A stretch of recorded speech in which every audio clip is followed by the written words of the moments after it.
Welcome back to another week review of Weed Watchers on the YouTube channel. Sponsored here by Green Compass Group. Take a look at us on the YouTube channel here, Weed Watchers. Got some social media here on StockTwits and Twitter. Well, let's go through really quickly here and see. Take a look at what's happening in the wild world of cannabis.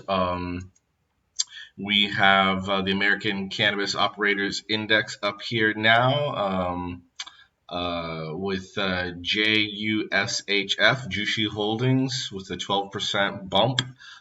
We talked about JUSHF and Green Thumb last week, and they are leading the pack here in the American Cannabis Operator Index, which has continued to hold and flatline here sideways, which is better than retracing, like the Canadian Cannabis LP Index is doing on a 6-month basis here. It's continuing to drop.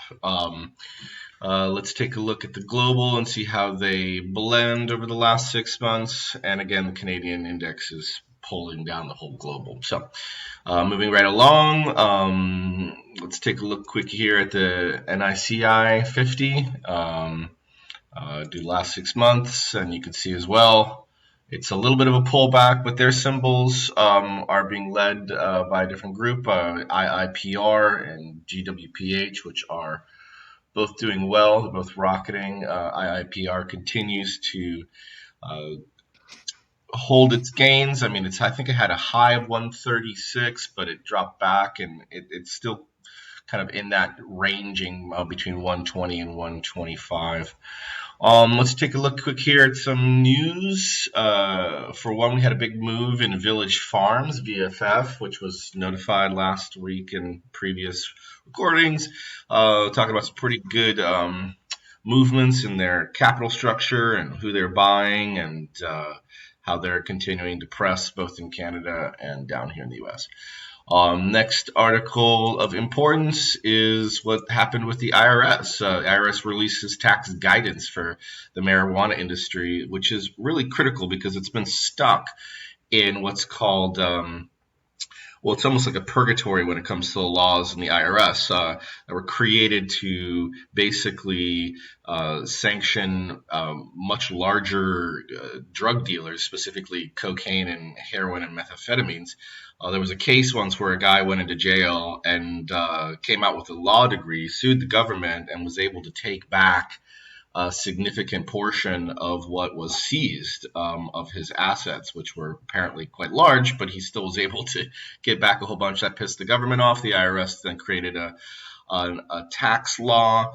I think it's 280E, right? And that has been hampering significantly all the legal or state legalized cannabis operations from coast to coast. So this is really important that the IRS is given new tax guidance because, in effect, even though this is federally illegal, the federal government is still taking in, last I looked, it was like, oh my gosh, like it was almost a $1 billion worth of tax revenue from the U.S.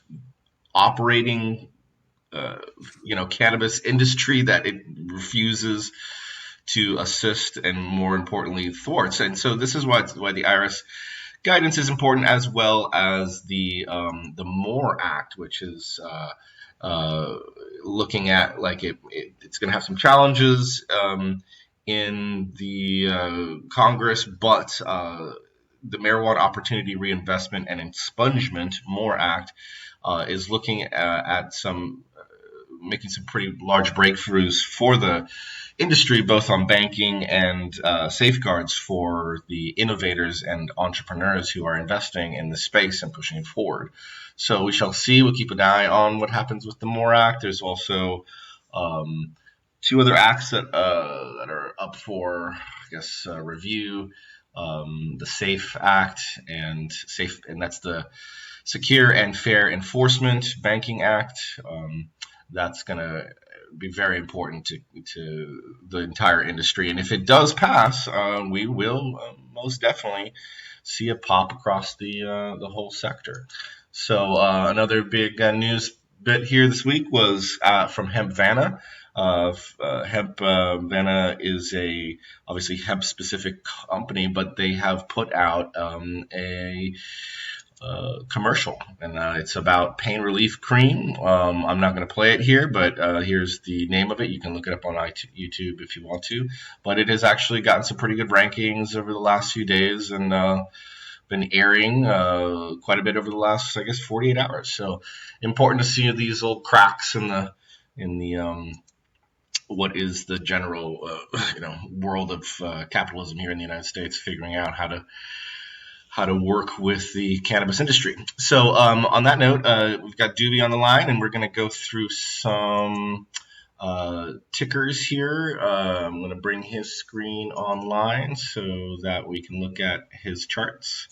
And there we go. And Doobie, why don't you take away, go through a few tickers and tell us what's what. Done. Thanks, Clay. Hey, hello, everybody. How's it going? Hope everybody had a great weekend. I'm going to start off with this JSHF that Clay was talking about. We're looking at the daily. You can see that it's just had a nice uptrend, and it really hasn't stopped yet. So this one with the news, could get another little pop up or going towards $3. Like I always say, we got to watch the volume, everybody, because these are still just intraday trading.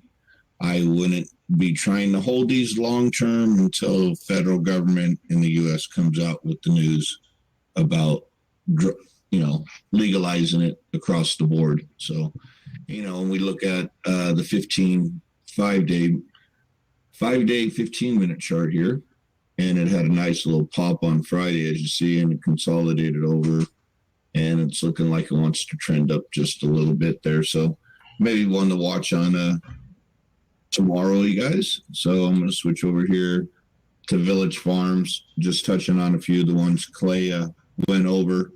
You can see here on its daily, it's been kind of up and down, a little whippy and stuff. We're sitting in the cloud right now with this little bit of news coming out on the MORE Act and the commercial. I was talking about it a little bit last week, and I Love Stocks room and stuff, and they came out this weekend, so I was glad to see that happening. So Village Farm on their 5-day, 15-minute chart is kind of in a downtrend, so you'd have to look for a reversal for a play there, you guys.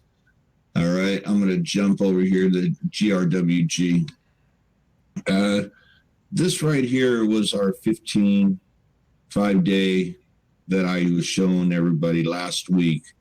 And you can see how it busted through a little bit, came up here, got its pop up to the fib line at 61%, and then started drawing back on Thursday. I have a downtrend arrow on it. To me, if I'm intraday trading, that's a sell point for me, and I would have been out. So I'm going to switch here to our next one, our other big boy over in Florida, True Leaf. You can see how their daily here is trending up. It hit its 100% fib line, which would have been its new one, but it started drawing back, kind of whipped up, and now it's still drawing back, you guys, which with the news, you might see a little consolidation and a little bit of play in between these two fib lines for the next week or so. So like I always say, you have to watch that volume coming in. And then we're going to move over to CGC here. You see CGC weekly right here on the 5-minute, or the 5-day, I'm sorry, and how it broke down come Monday. Got its arrow going up, trended up, called an alert on it to watch for the pop to 17 right in this area. Jumped up to 17 and it's been pulling back the last couple days. So like I said, with this news coming in, it's probably going to give the cannabis sector a little bit of play come this week. So it would be worth watching, you guys, if you're into playing these stocks. If not, there's always other ones to play to be on the safe side, waiting for the news from the federal government. I'm going to switch over to a couple of the American ones. We got ACGRF, It's still on its trend right here.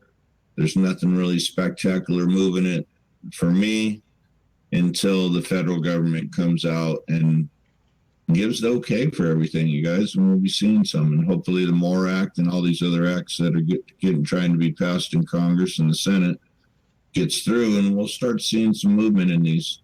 Right now, we really believe, you got to watch this news coming in and everything, and it'll give your little interday pops.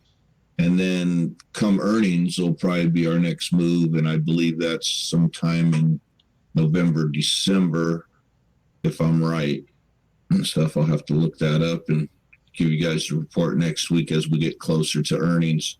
So watch some of these plays, because like Clay's been saying, some of these have been doing a real good turnaround and consolidating their money in all the right way stuff. And I'm going to go over one more here, because I had a question given to me about what to do with this stock. She had got in on it, and I don't know if she was trying to day trade it or hold it for a little bit, thinking we're going to get some catalytic news. But, I gave her my opinion on it. You can see it here. It's in a downtrend on its 15-minute, 5-day chart, and it's really never picked it back up since last week. You can see it's down in its fib line, the lowest point, looking like it wants to retrace down to zero. So my opinion that I had given to her was, it's nothing I hold long term. I turned her on about the videos and everything to check out. Everybody, these are good videos that kind of help you, give you a direction and just input of other sides of what me and Clay think. There's hundreds of opinions out there of what this market's going to do. But the reality is you still just got to follow the charts on everything. So if it's in a downtrend, it's in a downtrend. If it's in an uptrend, it's in an uptrend. If you watch for the news coming in, it's going to give you your intraday trades. The plan, I wouldn't look for anything more than $1 play unless we see some really big giant news come in the next 2 weeks before the next earnings. So everybody, be careful what you're doing out there. Do your due diligence on these companies. Play the trends. We have a famous saying that we all say, a trend is your friend. So that's the most I can tell you guys to watch on this sector. And just keep watching for the news, and we will talk to you all next week. Thank you, Clay. Excellent. That was a nice, tidy recap of a lot of the top names that are leading the sector and that we're watching. So thanks for tuning in this week on Weed Watchers, and keep looking out for the next video next week. Thanks so much for your time, and trade safe.